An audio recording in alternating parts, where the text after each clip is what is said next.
Bonjour, il y a un peu plus de 80 ans, le 17 septembre 1944, était créée la brigade Alsace-Lorraine. Cette brigade est devenue célèbre en particulier grâce à son chef, André Malraux, colonel Berger dans la Résistance. Et aujourd'hui, Hervé Guémard voudrait essayer de retracer le processus qui a conduit à la constitution de cette brigade, avant évidemment d'évoquer son rôle décisif dans la libération de l'Est de la France, à Strasbourg ou à Colmar.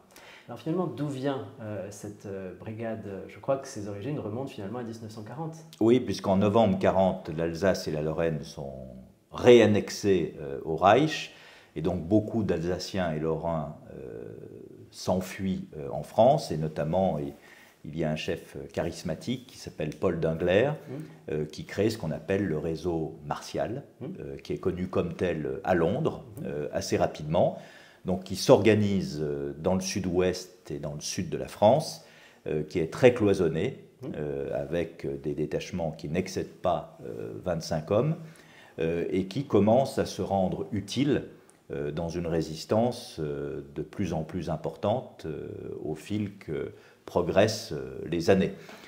En 1942, il participe à la libération, à l'évasion du général Giraud, dans des conditions parfois d'ailleurs un peu rocambolesques.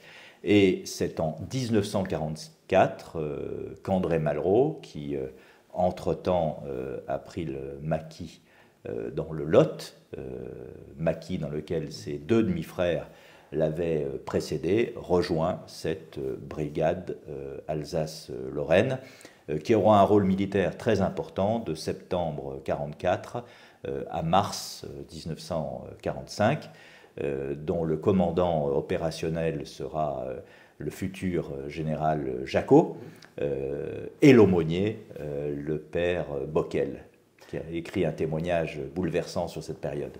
Alors en effet, la brigade Alsace-Lorraine, vous l'avez bien montré, c'est une rencontre entre cette 7e colonne d'Alsace-Lorraine, c'est-à-dire des Alsaciens repliés dans le sud de la France qui entretiennent des réseaux de renseignement, notamment avec l'Alsace, et qui vont se militariser pour devenir des groupes de combat, et André Malraux. Mais alors, c'est une rencontre étonnante. Comment se produit finalement l'arrivée à la tête de ces groupes clandestins, habitués à des combats très âpres, d'André Malraux, auréolé de son passé espagnol?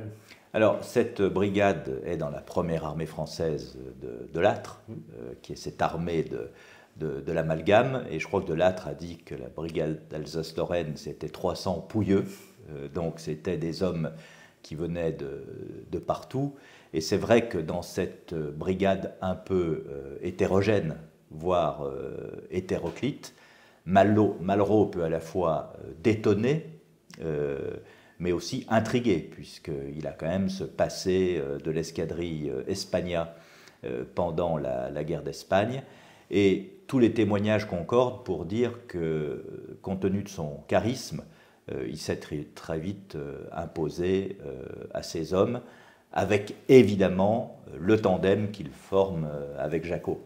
Alors peut-être pourriez-vous nous dire un mot justement de Malraux, chef militaire, justement, puisque c'est une période de sa vie qui lui vaudra d'être compagnon de la Libération, une période de sa vie qui le marquera profondément. Comment est-ce que Malraux va passer justement à un engagement militaire actif, qu'il revendiquera d'ailleurs par la suite?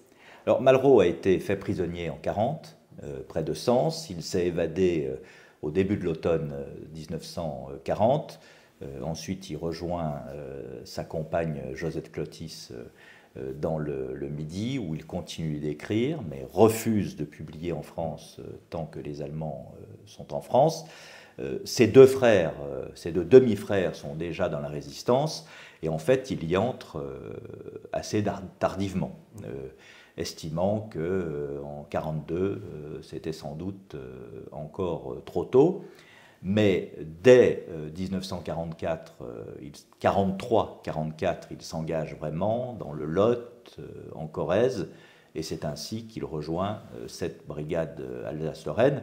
Malraux a toujours été très intéressé par la chose militaire, même s'il n'avait pas fait son service militaire, même s'il était deuxième classe en 1940. En tout cas, les grands capitaines et l'art militaire l'ont toujours fasciné, et donc il rentre pleinement dans ce rôle, et cette brigade joue un rôle très important en Alsace, à Dannemarie notamment, et puis pour la défense de Strasbourg lors de la contre-offensive allemande des Ardennes et de Strasbourg, de von Rundstedt, en janvier 1945, puisque à l'époque, le commandement interallié souhaiterait laisser tomber Strasbourg pour se concentrer dans les Ardennes, et c'est les Français, dont la brigade Alsace-Lorraine, qui disent non, on a libéré Strasbourg et on va tenir Strasbourg.